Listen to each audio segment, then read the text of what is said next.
If you spare a little of your imagination, it is a film to describe to you the effect of cymatic frequencies on matter. The film you're about to see is a film to describe to you and explain visually the effect of cymatic frequencies on texture, structure, water, oil. You will see many things that answer many questions. The earth itself coming into existence. In the beginning was the Word, and the Word was God. We are told that this is how the worlds began and how creation took shape.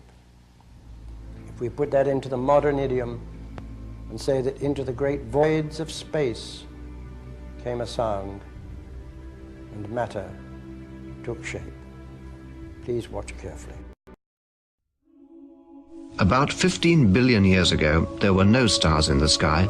There wasn't even a sky. All that existed was the primordial fireball. Primordial fireball. Primordial then, fireball. Something happened. In a flash, everything suddenly expanded. This was how it all began. The first moment of existence.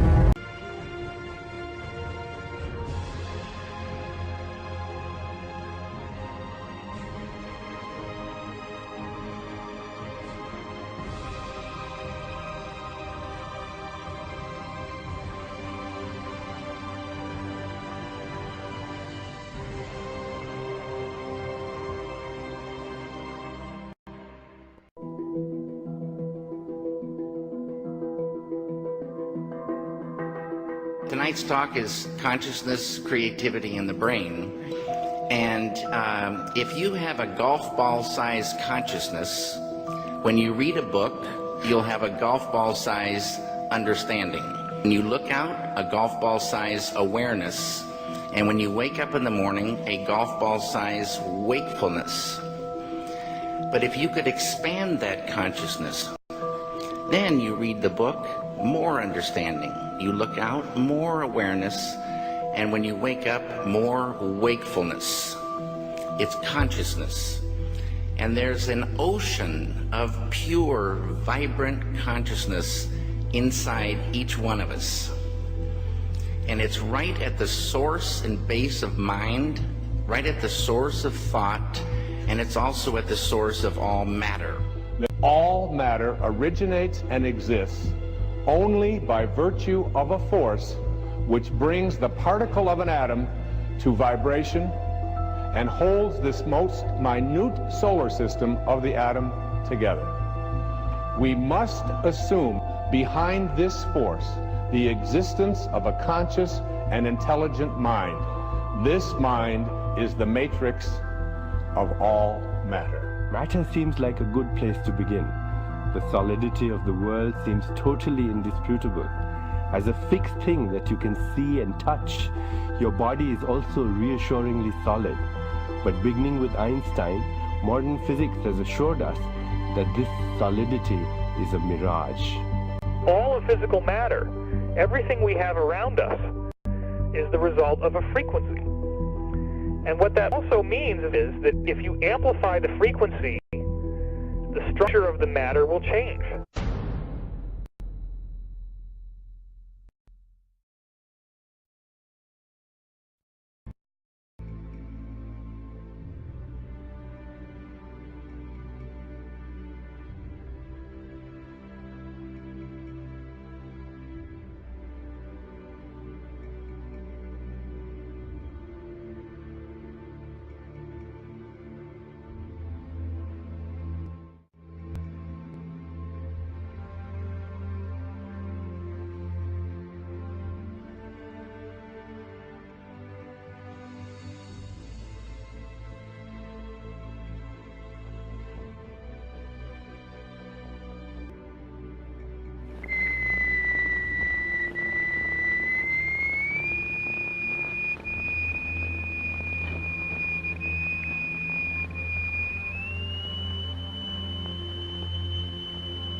We can also use different shapes of state.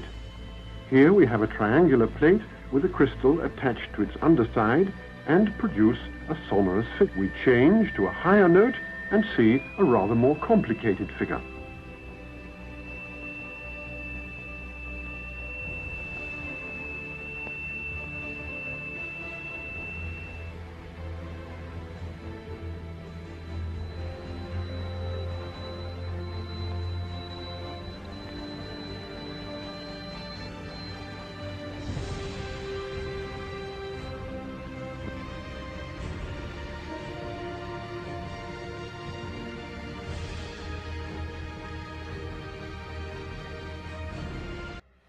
We use sand and lycopodium. The lycopodium moves to the center of the fields and takes up circular shapes. The sand forms the lines. Each material has its own special way of behaving.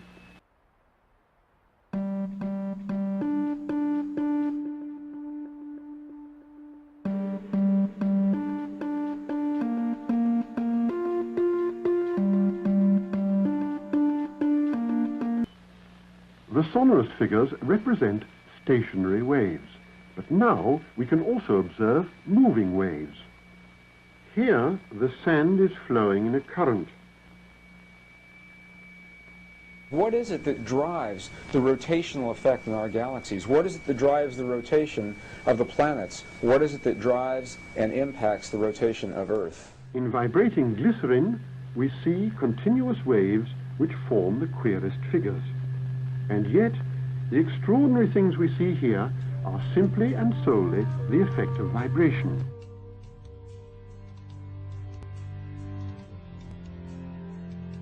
Now, what we've seen up until now are single signals, single frequencies projected into matter. And what you're seeing here now are interference patterns of two or more frequencies resulting in a pulse. The pulse of the human heart, the pulse that drives the blood through the veins in your bodies. What is your heart responding to? Where does that pulse come from?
Quantum physics has revealed matter does not exist.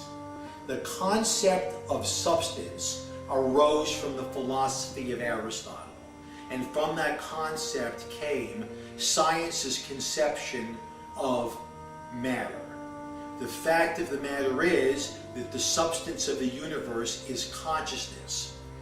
Belief that the substance of the universe is matter leads to what I call a fear-greed dichotomy, as people in their quiet desperation attempt to accumulate as many material possessions and riches as possible.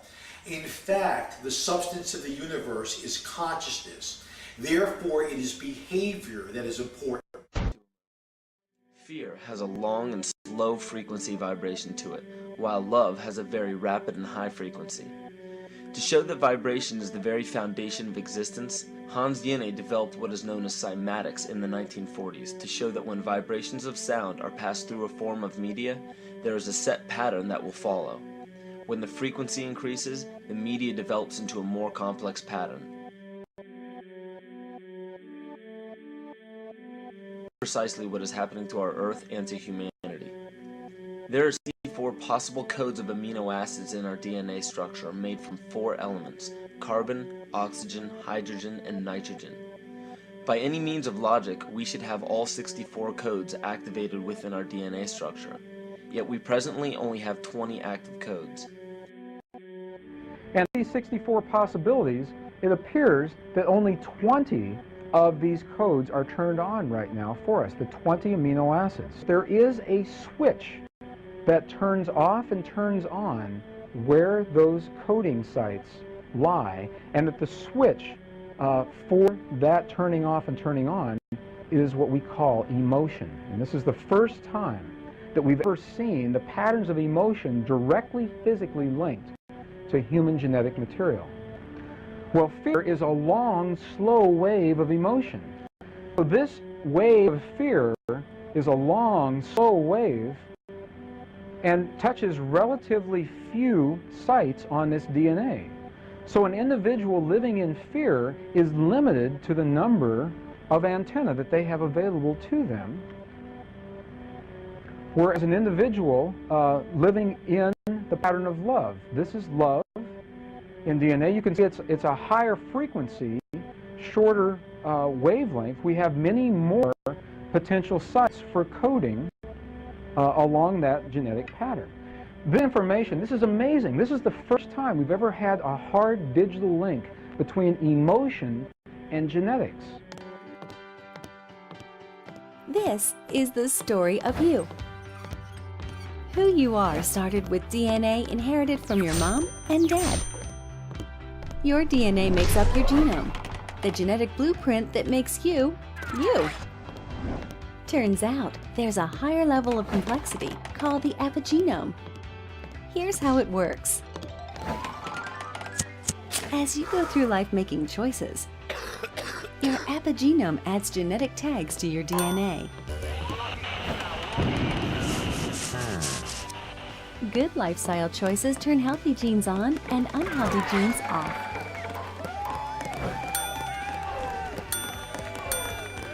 Now, she talks about them in terms of healthy lifestyle decisions.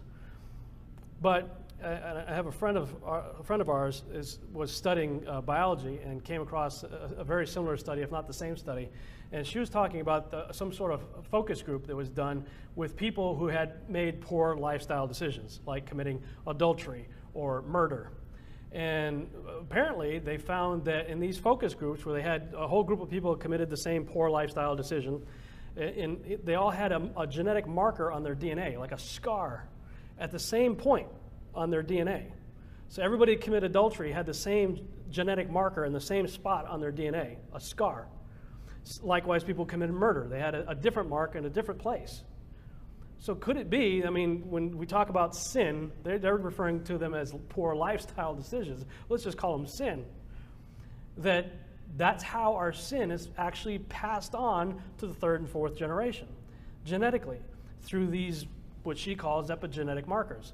I'm just throwing it out there. I'm not a biologist. I don't know enough about it to talk authoritatively, but I find it very interesting.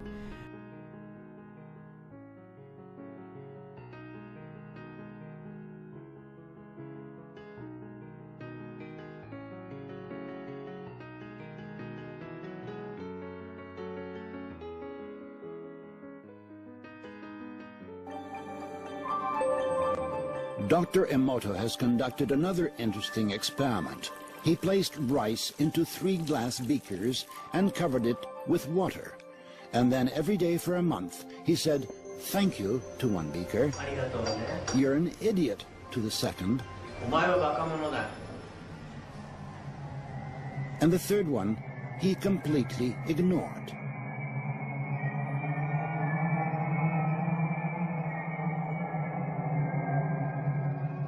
After 1 month, the rice that had been thanked began to ferment, giving off a strong, pleasant aroma.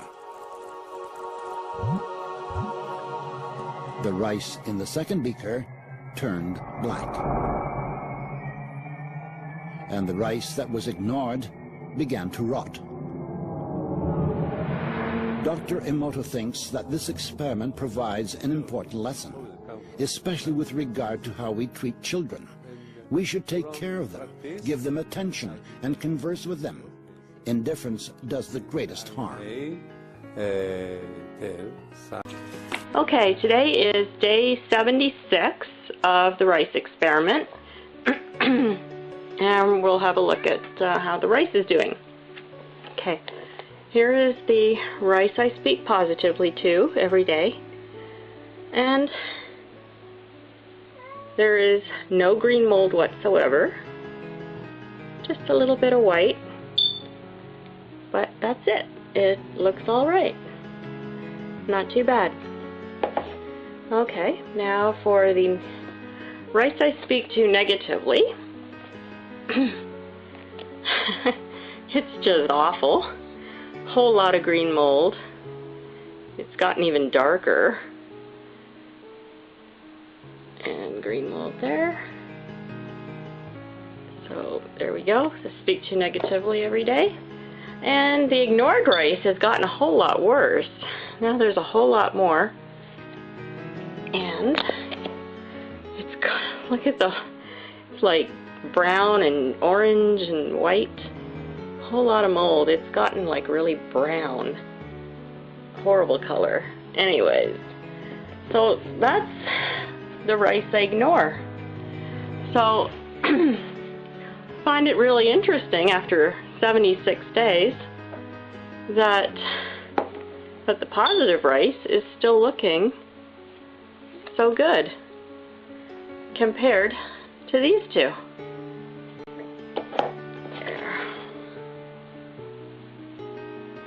I mean, wow. So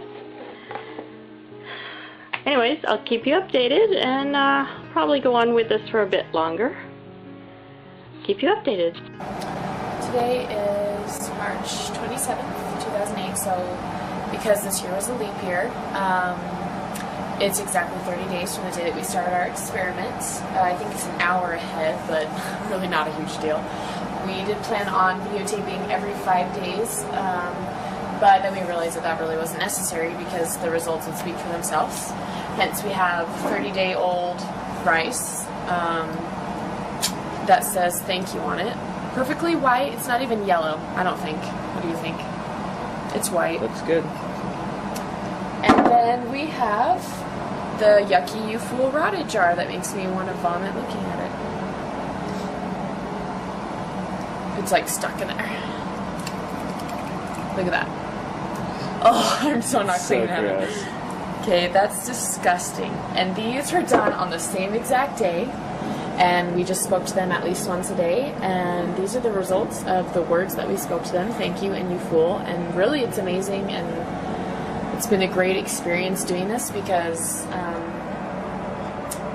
anybody who's come into our home has wanted to know what this is and why it's doing this. And we've been able to explain, nice floor shot there, I can't say his name, I'm sorry, Masaru Emoto's experiment, and have become really interested, and other people are doing this experiment, and I hope that our efforts with this rice experiment has brought more knowledge and more people will be willing to try it and think about the words that they use in daily life, as simple as thank you and you fool, which nobody can really say thank you enough. So we're considering possibly trying this again with other words just to see the difference, and it's really disgusting.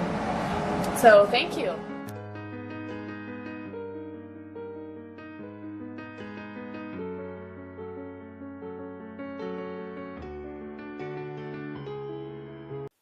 "13 days of love and 13 days of negative energies. If this is what happens to a rice, what happens to you when you have good or bad thoughts?"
existence solely and completely to sound.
into my father's eyes. In a happy home, I was a